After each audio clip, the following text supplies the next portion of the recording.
So yan mga boss, Thursday, evening, Thursday ng hapon, maulang na Thursday sa lahat. So yan, makulit na naman ang ating panahon. And so yan, galaba tayo, kahit maulan, galaba pa rin tayo. So pinipisa na ng asawa ko yung paggalaba, ayan. At ayan, ayan. Yung isa ay nakasalang pa sa ating dryer. Ayan, ang nakasalang na lang dito is yung mga basahan, no? Yun nga, kung ano ginagawa natin ng mga nakaraang paglalaba, ganun pa yung gawin natin ngayon. Pagkatala sa washing, sa dryer, tapos yung diretso banlaw na may kasamang downy, no? So ayan, dito na matapos to. At yung basahan, pagkatapos itong basahan, i-drain na natin. Tapos matapos i-drain, talaga iyon natin ng tubig. So yan, lakas ng ulan natin mga boss, lakas ng ulan, kanina pa yan. So yan, tapos na yung nakasala natin sa dryer. Ayan, tapos na siya. So ipatran natin siya din sa basket, no? Ipatran natin sa basket to. Okay, tapos ito dito na natin matapos yung basahan. Tapos mag-ipig tayo ng tubig at tapos na daw nila. So ito yung ginagamit natin sabon na panlaba ngayon. Ayan, ang Swirl powder detergent garden bloom, at meron tayong Wings liquid detergent, tapos ito plus na yung ito, at yung ating fabric conditioner na mula din sa Swirl. So yun, ating ginagamit. Nasa mga isang klase na lang yung Swirl, yung ating fabric foam. So manghihingi tayo sa baba, isang klase na lang siya, o baka wala na tayong stock ng ating fabric conditioner, no? So lagyan natin to dito sa ating basket.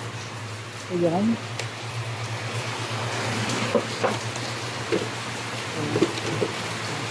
lagyan natin yung ating damit dito sa basket.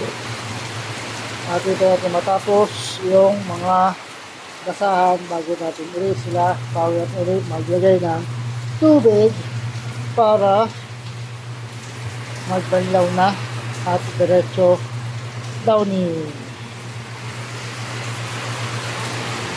So ngayon na pa ito sinimulan, mga alas 2 ito sinimulan, no?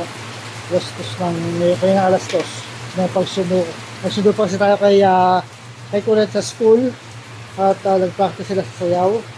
So wala yun, nakauwi lang. At ating malakas ang ating ulan. Yan, ilang panahon, Thursday, maulang Thursday sa lahat. So sa mga bumabiyahe, dyan, papasok ng trabaho sa mga call center agent dyan, so ingat-ingat sa biyahe dahil basa ang kalsada.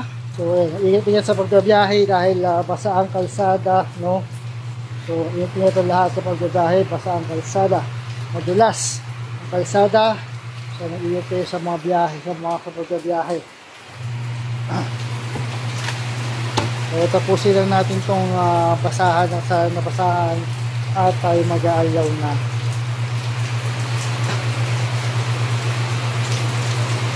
Ayun, basket natin at natin nagtatabi muna para magamit.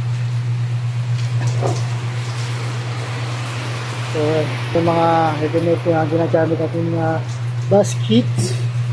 Ayan, yung mga nilabhan, ayan pa, at yung mga basahan. So kaya natin matapos yung basahan mga boss, at para makapag-aalaw na rin tayo, no? Ayan, ayan ang ating compound. Ayan. So ayan, maulang Thursday ng hapon sa lahat. So habang naghihintay tayo matapos yung basahan, mag-merenda muna ako. Hindi pa nakapag-merenda kasi, no? So mag-merenda muna tayo mga boss. So kaninang margar, bumili na kami ng tinapay sa baker's fair. So ayan, tinapay na. Yan ang tinapay. Ayan. Baker's Fare sugar-free wheat bread. So, dalawa yung binili namin.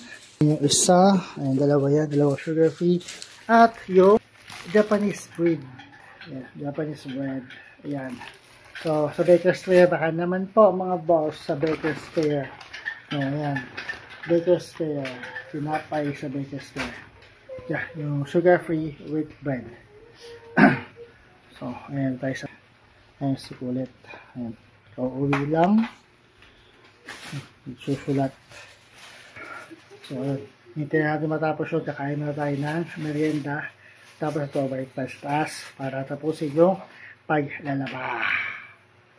So, ayan. Lagyan natin yung downy. So, ready na siyang anlawan. So, may downy na siya. Ayun, nag-iisa natin nag-iisang swirl fabric conditioner. So, ayan, nag-iisang ayan yung kanina swirl natin. Nag-iisa na lang. Tayong downy. Hindi pa kami nakakabili, nakapag-grocery kasi. So, ready na siyang alawan. Napay-coat na natin sa washing. At, ayan ang kanyang timer. Ayan. So, pagtapos niyan, so, isang downy sa 3 damit. So, ayan. Sunod. Ayan.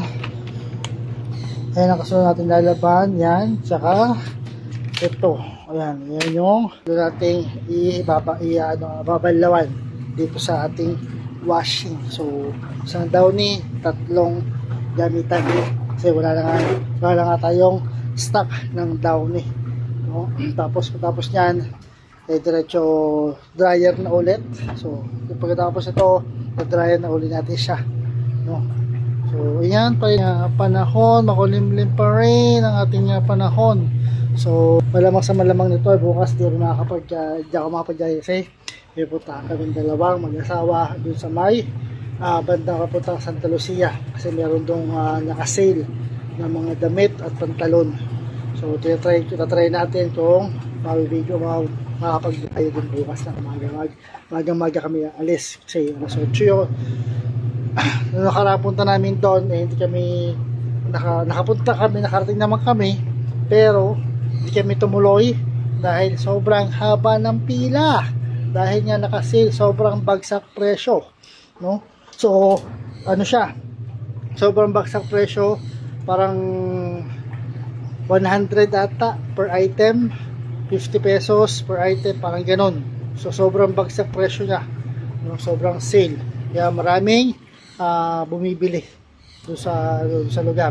So bukas try namin pumunta doon bukas ng umaga. So aagahan namin yung pagpunta doon. So natin matapos to at diretso na natin sa dryer, no? So ayan, tapos na yung ating unang batch. So kaya na natin siya. And magkakaroon tayo ng second batch ng mga damit na kulit dahil hindi kakasya sa ating. So kaya dadalawang batch tayo ng pagdadryan ng mga damit ni kulit, no? So ayan, so nakasalang na siya, papikutan na lang natin ito at ayan, 2 seconds ang ating timer para. So ayan, dalawang batch yan. Then ganoon din ang reward din sa mga ibang damit na natin. Ayan, yung mga iba natin. So yan yun.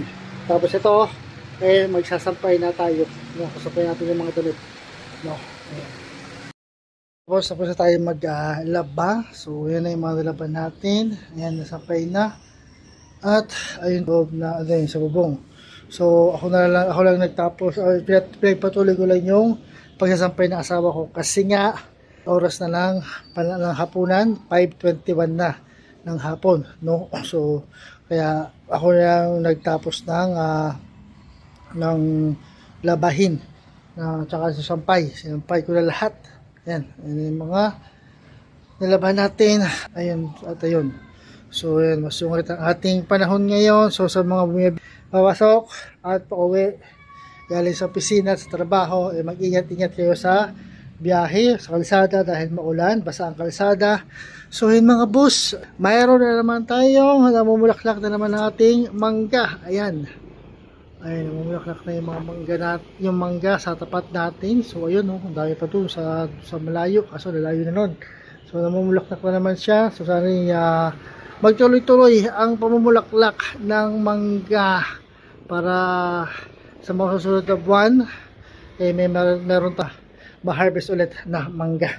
So yan, umulaklak na yung mga mangga, yung mangga sa tapat natin. So sana magtuloy-tuloy siya. Oo,